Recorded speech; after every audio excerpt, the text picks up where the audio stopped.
Hello everyone, my name is Afreen Asmat and I welcome you all to today's session.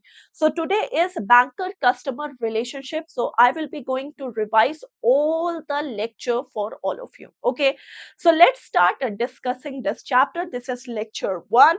Okay, first of all, what is the basic function of a bank?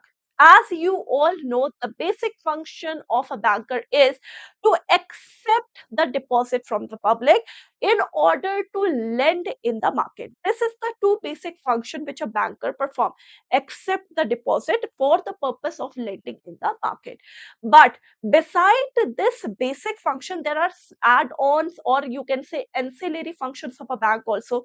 For example, a bank can provide the leasing services, a bank can act as a merchant banking also, a bank can act as a bailer also, a bank can act. There are different services that a bank provide which are considered as then ancillary functions or the add-on functions. Okay, so by this add-on or ancillary functions, there are different type of relationship between a customer and a bank that arise, and we are going to discuss these relationship one by one in this video. Okay, so let's start discussing with the very first thing.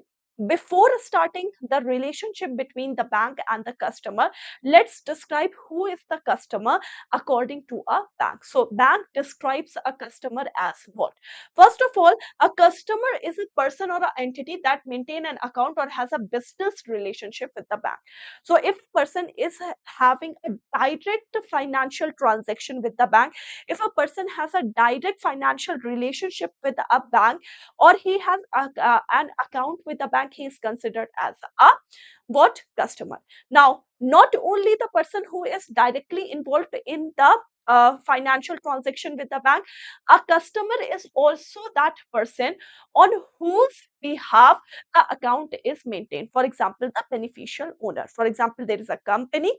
Okay, now on the behalf of the company, a individual is performing any function with the bank. Now, this is also considered as the customer of a bank. That company is also the customer of the bank, and those person or who is acting on the behalf of that company is also the customer of the. Okay. Third thing, a customer can not only be that customer who have a regular financial transaction with the bank. A customer can be the one also who have once in a while transaction with the bank. If you are having the regular transaction with the bank, then yes, you are a customer. But once in a while, for example, if you have deposit any amount once in a bank, then you are considered as the customer of that. Okay, a customer, any person or entity connected with the financial transaction which can pose significant reputational or other risk to the bank. For example, if we talk about this point, it says that any those person is also considered as the customer of the bank who can impose any threat or reputational risk to that customer. For example, if you have done once in a while any transaction with the bank, now if you are fraud, then obviously you have posed some financial threat to the bank. If you have done some black money thing or some black transaction with the bank, now you can impose a reputational risk to the bank. Now you are considered as the customer of the bank. So customer is who? One who is having the direct relationship with the bank, yes. Second, the beneficial owner means on whose behalf the account is maintained, the customer is that also. Third, anyone who is having the once in a while transaction, he is also the customer. Lastly, any person who can impose, or you who can have the reputational risk or financial risk or threat to the bank can also be the customer of that bank. For example, a bank is maintaining the account of any individual who is connected with any money laundering thing. Now he can pose that that account is actually posing some significant reputational as well as financial risk to the bank.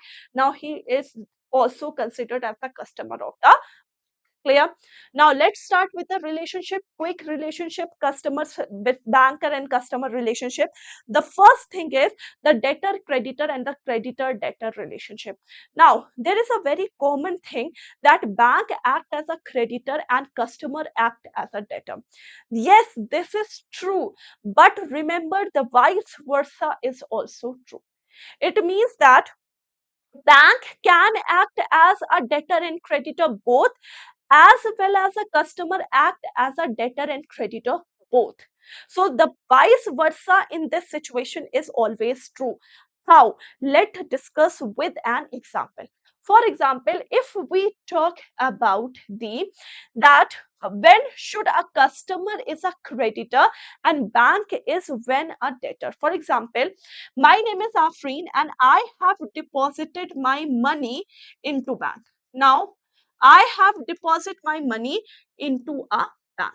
Now I have deposit my money into the bank, so bank owes me that money. So whenever I demand, bank is liable to give back my money. So in this case, I am creditor of the bank and bank is a debtor in this case. Bank is what? Bank is a debtor in this case. Now consider the situation in which I am a customer, I am offering, I have borrowed some loan from a bank. Now in this condition, because bank has given me amount, so I owe this amount to bank, means I have the responsibility to return this amount to the bank. And that's why in this case, I means customer act as a debtor and bank act as a creditor. Okay, so the relationship is when a customer deposit his or her money to a bank, now bank is liable to pay back that money to that customer, and in this case bank is a debtor and a customer is a creditor. Now, if a customer borrows loan from a bank, it means that what? That the customer is liable for the repayment of loan for that bank. And in this situation, the bank is a creditor and a customer is a debtor. Very simple. Next, now what is the next situation? Next situation is bank act as a trustee. So the trustee is a person or a entity to whom we can trust with our belongings. Okay, so there are certain situations in which a customer deposit their some valuable items to a bank.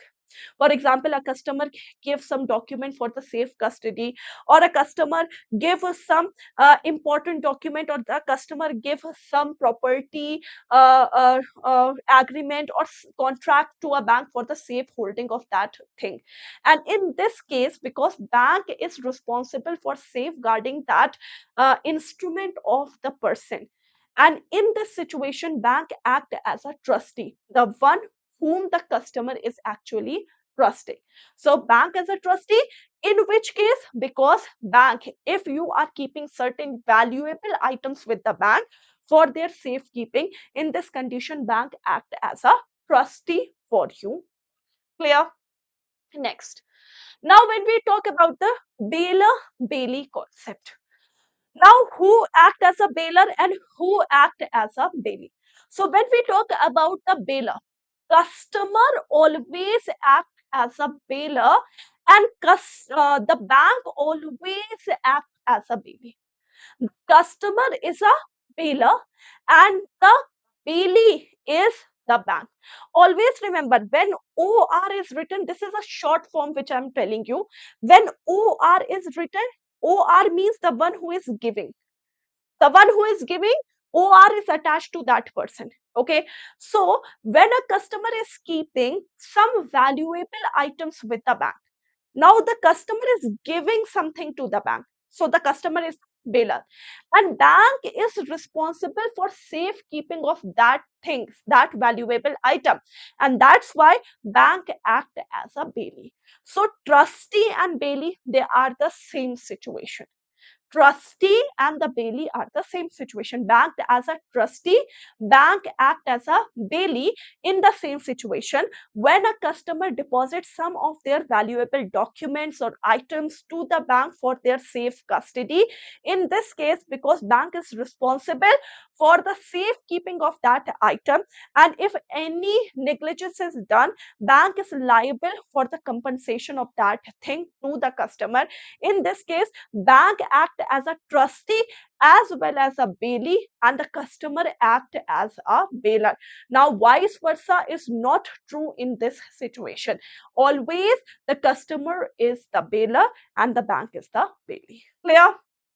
Next, now the agent principal relationship. Who is the agent and who is the principal? Now, agent, when we talk about the agent, agent is the person who is acting on the behalf of the principal. Principal is the person who is authorizing any person to act or perform some function on his or her behalf. So the principal is the one who is giving the order. The agent is the one who is receiving the order and the performing the function on his or her behalf. Now, in this situation, always remember customer act as a principal and bank act as a agent. Customer is the principal and bank act as a agent. Now, bank has different ancillary services. You all know. Bank is responsible, for example, paying the electricity bill on the behalf of the customer, paying the insurance premium on the behalf of the customer, paying the club fees on the behalf of the customer. So these are the services which are actually performed by bank on the behalf of the customer, right? And in this situation, the customer is actually giving order to the bank that, okay, please do this and this function on my behalf. And because the customer is giving order, so customer is the principal and bank is the agent. Vice versa is not true. Remember, vice versa is not true. Clear? Next. Next is lessor and lessee. Now, remember that I have told you the word when OR is written, always remember the giver who is giving something, that is OR. Now, lessor and lessee, you all know bank has this facility also, that bank gives a locker facility to the customer. Yes, so bank give a lock facility to customer for the safekeeping of their valuable items. So in this condition, bank is giving that locker to the customer on the return of some annual fees which is given by the customer to the bank. Now, in this situation, bank, because is giving that locker to the customer on lease, and that's why bank act as a lessor and the customer act as a lessee, and vice versa is not true. Clear? So remember, I have told you first, in debtor and creditor, bank can act as a debtor and creditor both, and customer can act as a debtor and creditor both. Okay, when bank gives you loan, then customer is a debtor and bank is a creditor. When you deposit your money to the bank, you are creditor and the bank is debtor. Next, the bailer bailee concept. Always remember the customer is the bailer and the bank is a bailee. Vice versa is not true. Why? Because when you are giving any valuable items to bank like documents or papers or property papers for the safekeeping of that document, in this case you are trusting bank with this valuable item. So bank act as a trustee also, bank as a act as a bailee also, and customer is a bailer. Vice versa is not true. Clear? Third, I have told you agent and principal. Bank act as an agent on the behalf of the principal, which is their customer. For example, they pay electricity bill, insurance premium, club fees, etc. Leaser, leasee concept. Bank, because giving that safe deposit locker to the customer on lease on the favor or in favor of the amount which the customer is giving to the bank. Now, the customer can keep their valuable items in the deposit locker. So in this case, bank is giving that locker. So bank is a lessor and the customer is a lessee. Clear? Now next, last is indemnifier and indemnified, indemnity holder. Always remember, bank act as a indemnity holder or indemnified. They are the same thing. Indemnified or indemnity holder And always remember, customer act as a indemnifier. Now, what is the contract of indemnity and what is indemnifier and indemnified? So, in a contract, when one person assures the second one to make good of any losses which is incurred to that person from any third party, then this is known as the contract of indemnity. When A is assuring B that, okay, if you incurred any loss from any third person C, now I will be responsible for compensating that loss to B. This is known as the contract of indemnity. And in this condition, always remember, the one who is promising to compensate the loss is the indemnifier. The one who is actually assured that, okay, my loss has been compensated by him, that this person is the indemnity holder or indemnified. Okay, now in this condition, see, bank always act as an indemnity holder, and customer is actually promising the bank to compensate any loss. In which case, for example, customer requested bank to issue a duplicate demand draft because the customer has actually lost the original demand draft.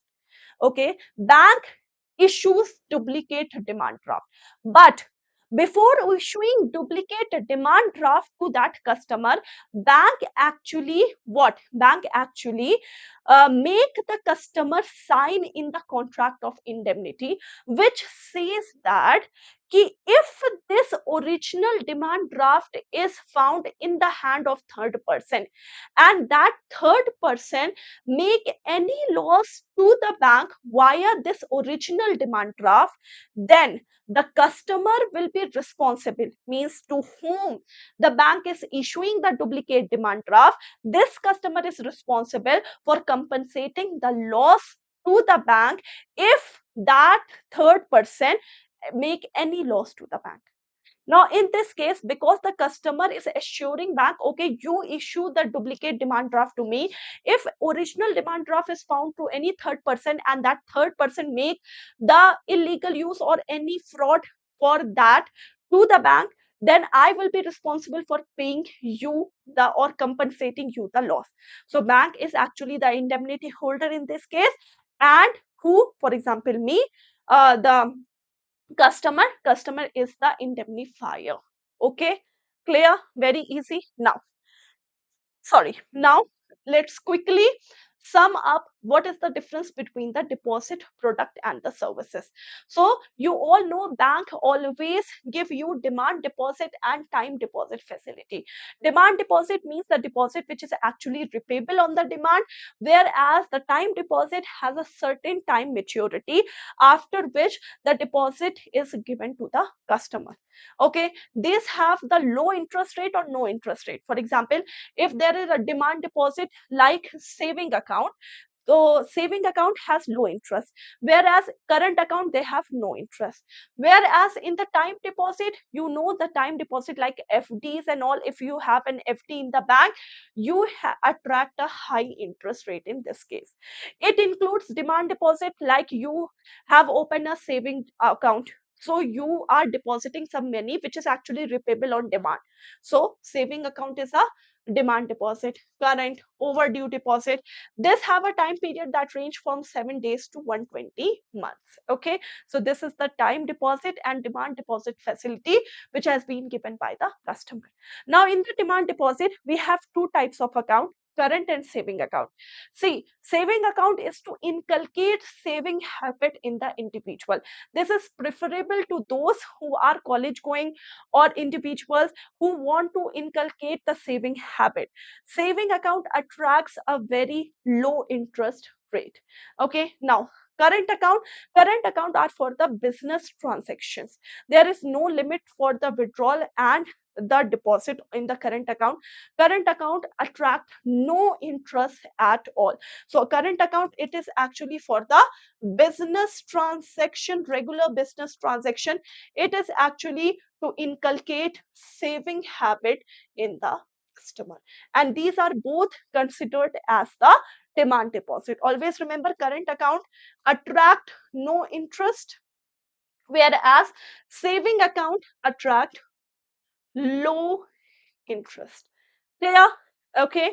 Now, next and the thing is merchant banking. What is merchant banking? So, merchant banking, actually merchant bankers act as a financial intermediary. Who is a financial intermediary? A one person who actually facilitate the fund from the one person who owns it to the one person who want to use it. So, for example, I'm the investor. I want to invest in some share capital or some company, and the company wants the investment from the investor. So, there is a financial intermediary. There is a merchant banking which actually takes my fund, takes the fund from the investor and invest in the share capital, or to those, or give to those who want to actually use that fund. So financial intermediaries, financial merchant bankers are always act as a financial intermediary who actually facilitate the fund from the one person who actually owns it to the one person who want to actually use it. Okay.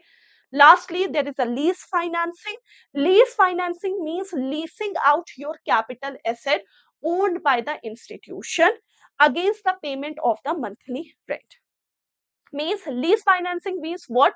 You are not the owner of that capital asset, but you have the privilege of using that capital asset in return of some monthly rent that you are giving to the owner of that capital asset. This is known as the lease financing. So leasing out your capital asset which are owned by an institution to another company against some payment, some monthly payment. Okay, the finance is provided by the institution, that is known as the lessor, who does not enjoy the use of asset but is the owner. Who is actually the owner in the case of lease financing? For example, A is giving B the capital asset. Okay, now A is the owner of that capital asset and is also known as the lessor of that capital asset. A is the owner and lessor. Okay, but A is not enjoying the use of that capital asset. That capital asset is enjoyed by B, who is actually acting as a lessee. He is paying some rent, monthly rent, for the use of this capital asset to A. This is known as the lease financing. Clear? Done. So this is the complete chapter, and thank you so much guys for listening out this lecture. If you have liked the lecture, just please keep on rating the session to the maximum star you can give. Thank you so much guys. Thank you so much. Take care everyone. Bye bye guys. Take care. Bye everyone.